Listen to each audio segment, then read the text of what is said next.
What up? It's your boy T-Bear Reaction. Today is Films Friday. Everybody get to the Films Friday kill count for dead meat. Now, I'm not sure why the Corolla is going crazy right now, but that's another story. Anyway, this week was poll week, and I did not one. I did a 3-round playing poll. Almost messed it up by being late with the playing poll as well too, but it went through as well too. I will at least just show you the final round of the finish the poll as well too, though, in which four new entries, as you know, two of the as you know, when we had a winner kill, we had a winner kill count and a loser kill count, as well as two of the entry were due to not getting first in the loser poll, as it was like a 4-way tie, got sent to compete in the playing poll. The new entries ended up being, if you can see right here, Zombieland and Shaun of the Dead and Zombieland as part of Team Zombies, and Wishmaster in the Hills of Hell for Team Wes Craven. And shaked it up with the poll, and the final results so far at the moment right now is when Evil Lurks and Wishmaster with the most votes, and right now Evil Dead Rising probably had the lowest voice, but it's right there teetering between the menu and Shaun of the Dead, as well as Nope and Hills at Eyes. So far, Exorcist Zombie is already safe. There's a whole another case a drastic change happened. If it still be same by either next week or anything, that will be the loser poll right there. Now, as for the winning pair, now I had one idea thinking the reason why this was a winning pair was because of one, but I was surprised it was the other. As majority of 69% to 31%, when Evil Lurks, it would be today's kill count. Here I'm thinking, folks getting it just because of Wishmaster. No, that's you want me to see when Evil Lurks, and a lot of people got somebody in the comments saying that it's not for the screamer, so it's supposed to be a good kill count. You know, knowing that means probably gonna be some stuff censored. But either way, we're gonna check out what Evil Lurks. I had to look at it's like an Argentina-based film. Everything. I don't know too much story, but James gonna break it down. So, without further ado, let's check out the kill count for When Evil Lurks. Let's get it.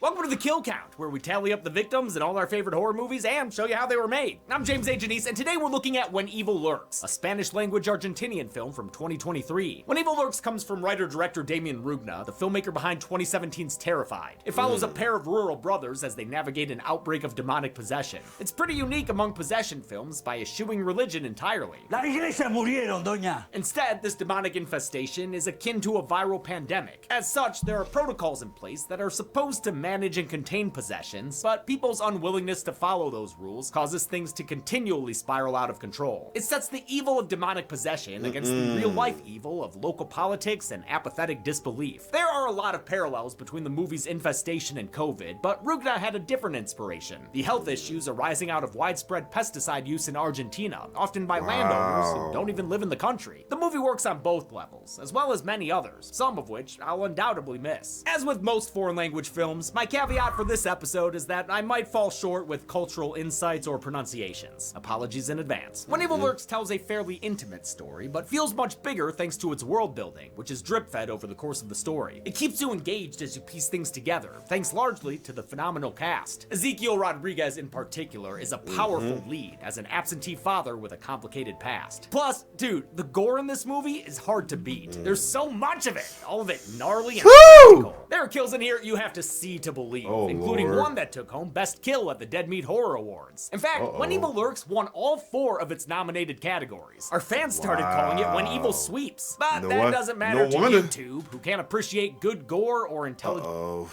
When No wonder y'all want me to check it out, but and social commentary. Now, normally, this is where I'd say we had to censor the hell out of things and that you should hit up our $1 a month Patreon tier for the uncensored gore. But here's the thing. Between the possessed self-harm and graphic violence done to kids, I don't want to have to butcher this movie enough to get it past YouTube guidelines. So, this video is almost certainly already age-restricted. Okay. And yeah, that's probably gonna hurt views and take away all our ad revenue, but I'll take those hits for this film. I can't do that all the time. Hey, that's what's up, man. Hey, I take his plenty of time in my films. I mean, cause I don't care for about, cause I like music, intros, or I don't mind the videos, whatever. As long as we get blocked or anything, I'll get a coverage. Right, I don't care. At times, right too. I mean, my main thing, purpose, not for the profit, is for the fun. But in this case, it's better than trying to hide how fucked up this movie is. Because it is fucked up in a beautiful way. It doesn't conform to the usual rules of the genre, and we need that sometimes. Horror movies would be boring if nobody ever colored outside the lines. Can this family unit survive? Fuck. Soren, what the hell are you doing, man? Stand back. They could be anywhere. What is this boy? Who? What is this nutso doing? Darkness. The demons. They're coming for our hair. For our hair? Wait, are you talking about unwanted male pattern baldness? Shh. Don't give it a name, you'll invoke it. Zoran, unwanted male pattern baldness isn't some kind of demonic entity. Oh, no. That's where you're wrong. I learned that it affects 2 out of every 3 guys by age 35. And James, I'm over 35. I can't pull off bald.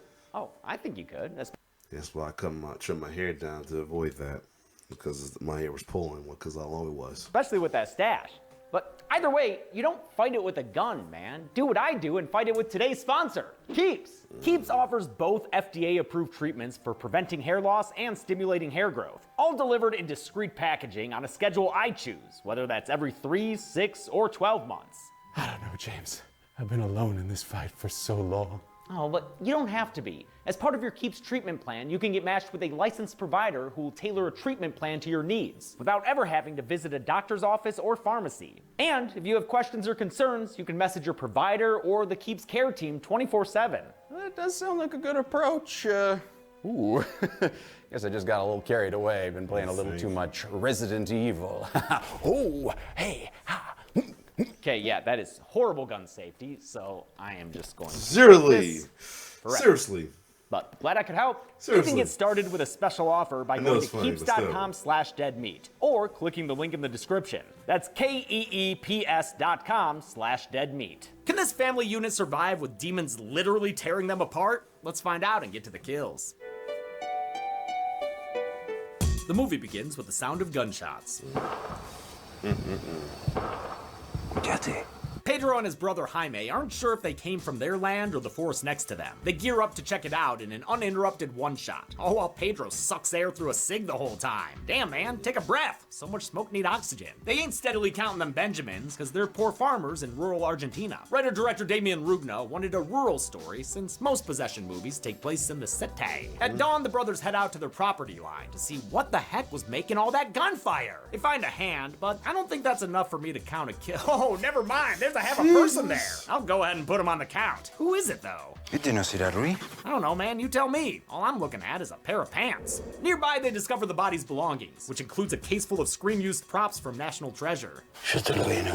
Yeah, dude. Probably at the last escape room you did. They also find a file on Maria Gomez, a poor woman who lives on the land of their neighbor Ruiz. They head to Maria's to ask who the dead guy was. She reveals he was a cleaner, which in this world is a sort of government-sponsored exterminator. He wasn't here to squash bugs, though. Tiene que matar a mi hijo. Wait, why? What's wrong with your son? Oh my god, that's a human pimple right there! Oh, just pus and boils and nasty shit.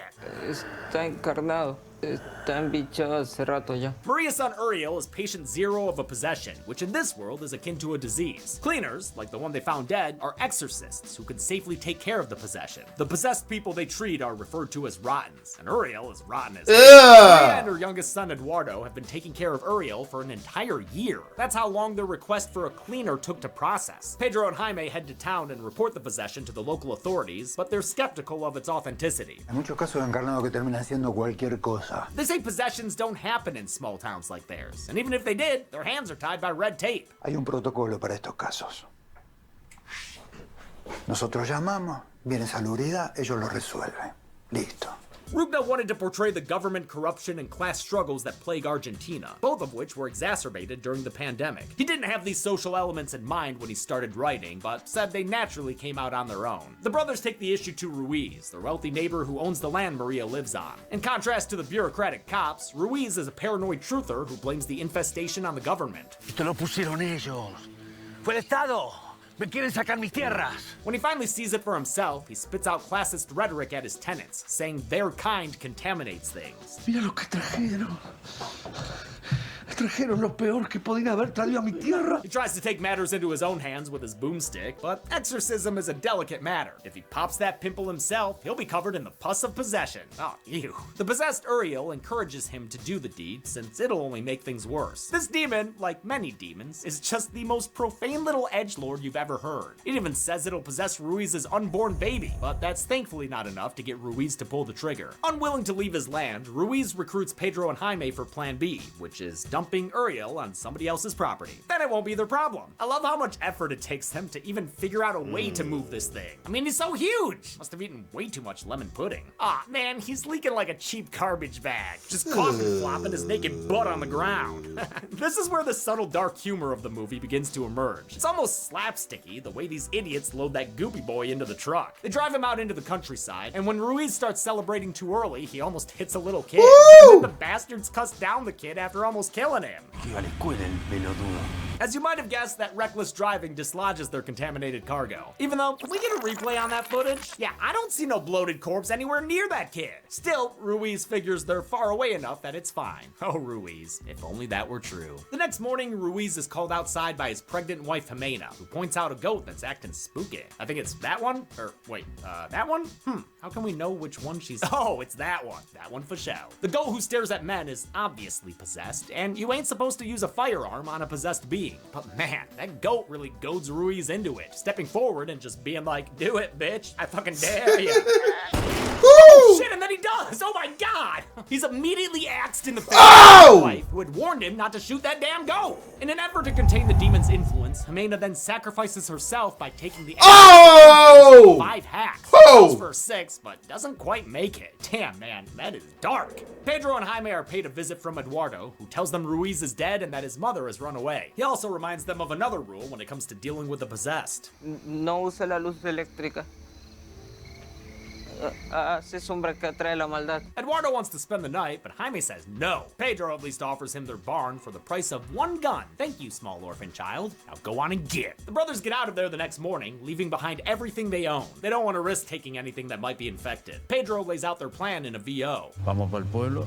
Busco a mis hijos. Have a nice cold pint and wait for all this to blow over. They stop in a suburb, a far cry from their ranch, so Pedro can barge into the home of his ex-wife Sabrina. She lives there with her new husband Leo and their family, which includes their young daughter Vicky and Pedro and Sabrina's son Santino. Pedro tries to warn them about the approaching catastrophe, but he's met with disbelief, and not just because he's stripping off his demonically tainted clothes. He's done something that warranted a restraining order, and has also been a deadbeat dad. 4 años desaparecido, ni un puto peso me diste. Y ahora venir así como si nada. For Pedro, Rugna took inspiration from fathers like his own. Good guys who had bad luck and then made bad decisions that ended up pushing their families away. Pedro burns his clothes as a pandemic precaution, or at least he tries to.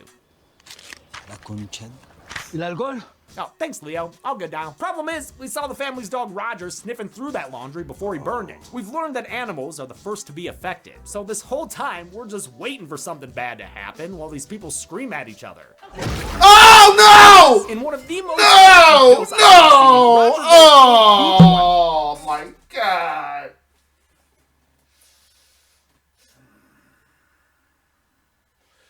Y'all know how I feel about kids getting killed. And for y'all go there, yes, I know it happens on it. I know the story on the Nightmare on Elm Street. That was the backstory of him killing kids, but still. And yes, I felt some type of way when the kid in the mirror got killed in chapter 2. All right, so yeah, but oh man, Vicky and treats her like a chew toy. It is brutal to watch as this dog drags the kid's body out the door and takes to the streets. Leo chases after the dog and Pedro chases after Leo, but he knows it's already too late. He's about to be the white picket fences of hell. He doubles back to the house to pick up Jair, his oldest son. Jair's autistic and needs a good amount of coaxing just to get downstairs. Leo returns to get his gun, which Pedro warns him against using. ¡No vas a buscar un perro! ¡Vas a buscar un demonio! He doesn't listen though, and when Pedro catches back up with him, he's already shooting Roger, dooming this neighborhood to another outbreak of possession. Roger is a French Mastiff, which Rubna wanted since it's not the typical dangerous dog breed in media like a Rottweiler. Problem was, their dog actor was so passive and lazy, it was almost impossible to train. Pedro gets back and discovers Vicky has returned as well, seemingly unharmed, even though she was just a squeaky toy a few minutes ago. While he recognizes her as the creepy horror movie kid she is, Sabrina's just happy to have her daughter back, even when she starts talking all cryptic. Que papi va a venir a casa en el auto y pum. Pedro bundles his sons into the family car. Before they can escape, Pedro watches Sabrina get killed when Leo slams her into the fulfilling his daughter's prophecy, his fucked up little daughter. Look at her dance. And I don't know if I should go by infected rules or what for this count, but I will add Leo right now, since he seems to have completed his crossover to the dark side. Pedro and his boys flee the scene and join up with Jaime, who's been picking up their mother Sarah. She's happy to see the family back together, but is skeptical of their claims about a rotten. Estamos muy lejos para que pase algo así acá. Esas cosas pasan en las ciudades. Man, every goddamn person they meet is in denial. Estamos en el culo del mundo. ¿Cómo va a aparecer un This is enfermado por good. acá? It's analogous to real-world diseases. Yeah, y'all picked a good one. Y'all picked a good one. I'll give y'all props. Y'all sometimes, most of the time, actually, to be honest, know what y'all picking sometimes. Okay, so yeah. And the way people think they just can't happen to them. This is Santino's first time hearing about Erotin, so Granny launches into exposition mode. True to her skepticism, she tells it like a ghost story. She explains that demons possess the minds of Rottens before using their bodies to give birth to their physical form. To avoid getting infected, there are 7 rules to follow, like not using electricity and avoiding animals. There's even a song to help you remember what these demons are all about. Ooh, I hope it's as catchy as Freddy's Jump Rope song. Se meten en tu cuerpo, te infectan la mente, te roban lo más preciado de tu vida. Oh, it's not. The other rules include not harming Rottens, especially with a firearm, and not saying the name of the evil inside them. Lucifer, Azrael, Belfegor. Paimon, Pazuzu, Pacino. Ah, shit. Now you got me doing it. Grandma Really? forgets what the 7th rule is, but it's fine. I'm sure it's not important or anything. The way characters respond to these guidelines echo human behavior during times of crisis. Rules take effort and self-control to follow, but since people are greedy, lazy, or impulsive, they end up breaking them. Rubna wanted to make sure the rules were explained in a way that felt natural, opting against cliches like dumping them all at the beginning via TV or a newspaper. While Etta stopped trying to buy Jair an ice cream treat, Sarah gets a call from a conspicuously alive Sabrina. Pedro takes the call and is subjected to demonic vitriol. Sabrina says his sons hate him and that he's a little man. Por eso te fui siempre infiel. Por eso tuve que ir y revolcarme con todo. Ha, classic demon shit. She also implies he wanted to get rid of Jair because of his disability. Poor kid's having a hard time right now. Probably because they're letting him sit there with sticky fingers. With no money or belongings to get them to a city, Jaime takes them to a remote cottage instead. This is the home of Mirta, an old flame of Jaime's who agrees to let them hunker down with her. She's paranoid of possessions enough to not have electricity. She also suspects Jair may be possessed. Ya vi esto antes en autistas. Se meten en su cuerpo, pero no pueden descifrar su mente. They tell her that's a pretty fucked up thing to say, lady. The kid's just like this. Jair refuses to leave the car, probably because Mirta's so rude, so Pedro spends the night with him and gets a glimpse at his artwork. Later in the night, they get a visitor, and it ain't Nick Cave. Don't be fooled by that red right hand. Sarah wakes up to find Santino in the arms of a possessed Sabrina. Oh God. Porque mis hijos me necesitan. Pedro is roused from his sleep and finds his ex-living ex-wife upstairs. Santino only has time to say his dad's name before Sabrina's straight outie this bitch. Others want No! to chase after her, but Mirta holds them off. As it turns out, she's a former cleaner herself, who knows a thing or two about Rottens. Things like the 7th rule, which is to not feel fear.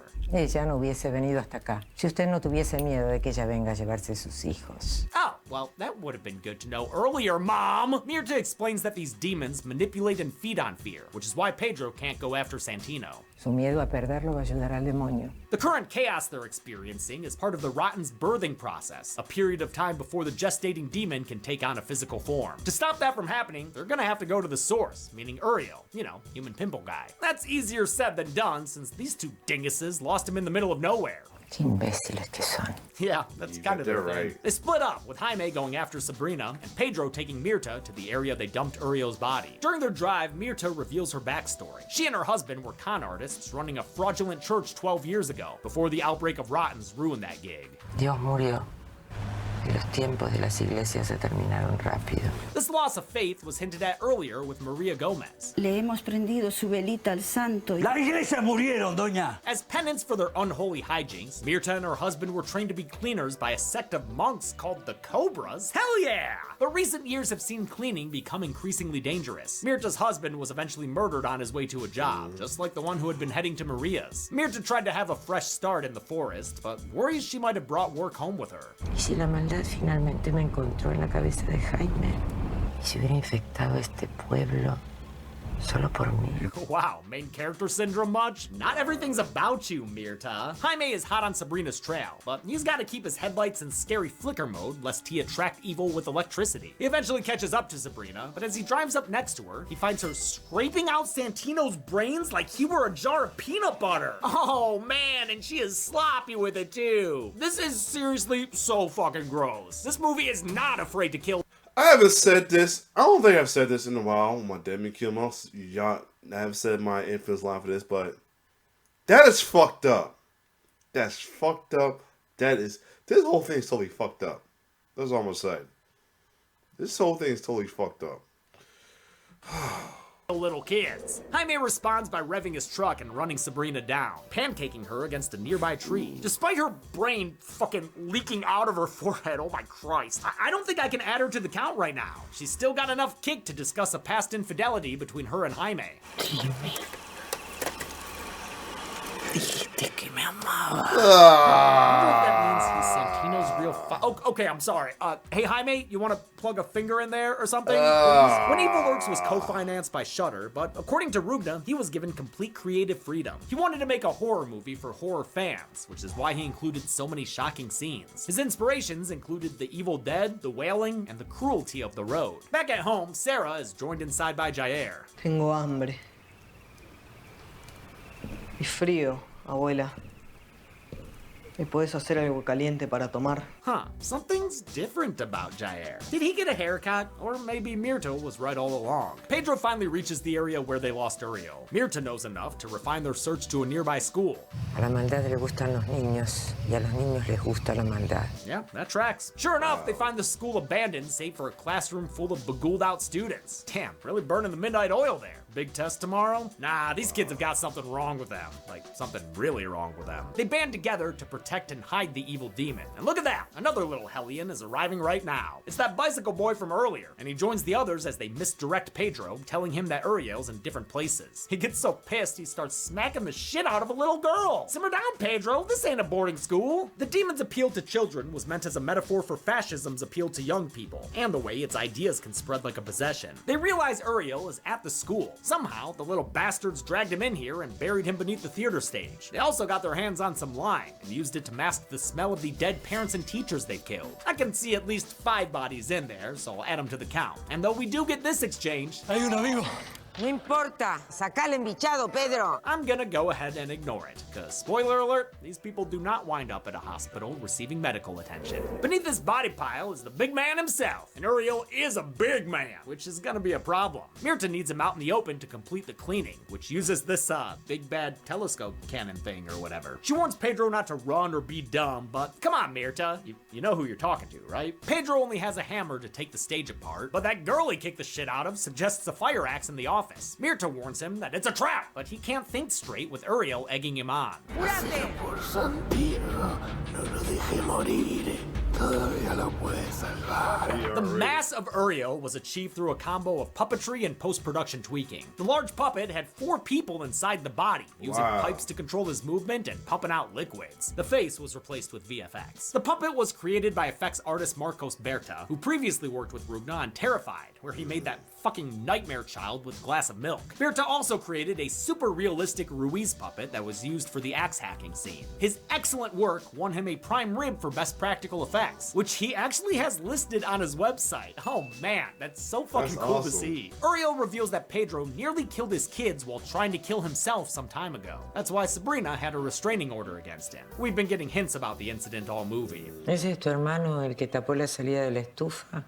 Eso es todo un invento de la que era la mujer para quedarse con los nenes. Unable to battle his own demons, let alone this big nasty one, Pedro does the dumb thing and leaves to get the axe. Predictably, the trap is a trap and Pedro gets locked inside the office. God damn it, dude. Come on. That leaves Mirta, the only person who might have been able to fix all this, to get overwhelmed by the kids. They drag her away while hammering her in the head. Oh man, kids killing people always bothers me. It's just so messed up. And that girl don't stop. Pedro finally manages to escape and finds himself alone with Uriel, ready to play some Jackbox games. In desperation, he grabs Mirta's equipment and plays some unholy whack-a-mole, caving in Uriel's head as the Rotten laughs. I don't think that's how that tool's meant to be used, man. While Uriel's physical form can be added to the count, Pedro didn't kill the demon inside of him. He can only sit by as it climbs out of the corpse, taking on the form of a bloody child. The gloopy red demon kid spares Pedro, giving him a Lion King mark that probably means something like, thanks for being a dumbass, dude. Regulations in Argentina forbade kids from having blood on them, so the child born out of the Rotten was actually painted blue and turned red in post. Other child labor laws meant they could only shoot with the kid actors 4 hours a day, a few days a week. They also tried to keep the blood and special effects away from them, and used puppets for any scenes with kid corpses, of which there are many. With its impressionable fan club of kids, the demon heads off into the rising sun, bringing life to the picture Jair drew. Not sure what implications this has for, the world, but the next morning, the brothers have an emotional reunion. They head back home where Pedro washes off the night's events, although he can't rid himself of that damned mark of the beast,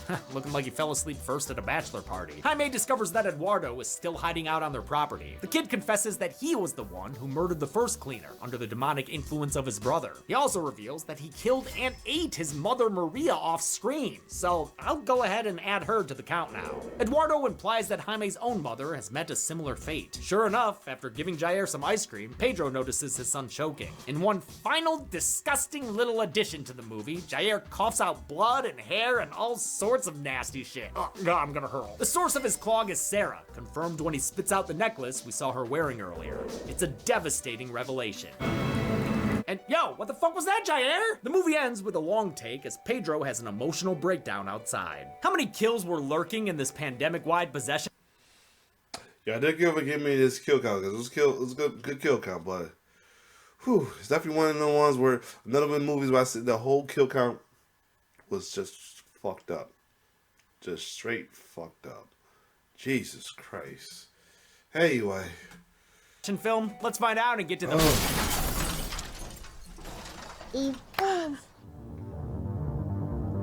16 people died in one. I'm afraid it's The victims consisted of 8 males and 8 females, giving us this demonically diametric pie chart.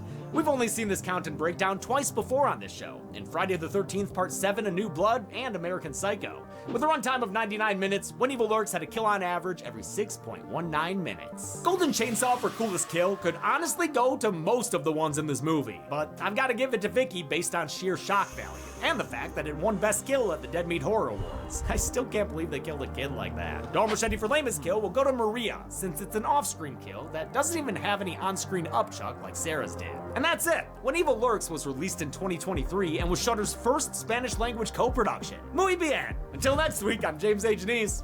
This has been the Kill Count. On the next Kill Count. When traveling abroad, you should try to experience everything the local culture has to offer. The food. Never taken a picture of your food. I usually prefer to eat it. The nature. If you aren't on an early morning hike, you are missing out. The pervy British guys at the bar. A California gal, eh? Come on, man, get a hint. It's all a rich tapestry of experiences. Some of them But are be with careful not to overindulge. Just down my third rum and coke. I'll be here all night. And always keep yourself open to making new friends. What are your plans tomorrow? I hope they involve watching Influencer. Influencer is a criminally underappreciated thriller. You're right. A roller coaster of twists and turns that's reminiscent of Gone Girl. I like that. It's got breathtaking cinematography, a heart-thumping soundtrack, and a killer performance from Cassandra No. No one's gonna come looking for you. You'll cease to exist. This week, step out of your comfort zone and watch Our face really like Influencer. that. I can't wait. Then on Friday, make sure you're subscribed to the channel for the kill count. I thought you hated social media. No, not when it's hashtag dead meat. No, our face really like that. Wow. Middle of the ocean. That's No a, one can hear you. our faces really like that. Okay, I had to look it up. See, that face really like that. Yeah, it is. Wow.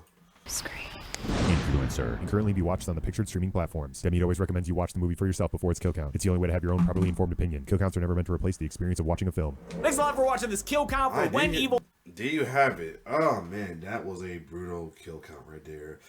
Yeah, folks did warn me about it, but Jesus, that's all I gotta say about that. Is this one? That's a Cinderella story. Oh shit, she always had it for a while. Wow. Anyway, other than that, this was cool. And you know, Influence was one of the kill counts I had in the playing poll that was actually made it to the if I recall, did it make it to almost to the finals? Let me double check real quick. You might see me a little freeze up a little bit. Oh no, yeah, she was. It was in part of the final four of the kill. It was the final four in the final round that lost to that along with O lost to Shauna Dan in Zombieland. So yeah, good. That could be that will definitely be a good choice for future. Depends on how it go. The potential next kill count pair, or in general. Other than that, if you like my reaction in this, like, share, subscribe to my YouTube channel. Next week is VHS. Well, let's see. Next week may be either VHS week or possibly we'll be doing something for Halloween. Maybe I don't think I did Halloween Ends. I think I would probably doing that, and that probably either VHS or Halloween Ends. I might have a poll out for that. That depends what I will do. I know Kill's supposed to come out soon. I'll hold off on that to possibly either, if I'm free Thursday, I'll do it the Thursday of. We'll use it as my break, or do it during the week as well too as a bonus. You may never know. Other than that, if you like my reaction, like, share, subscribe to my YouTube channel. I think I have my other Halloween up because I had to do a lot extra editing on that one. That's around the time my laptop was acting funny. But anyway, other than that, it's your boy T signing off. One love.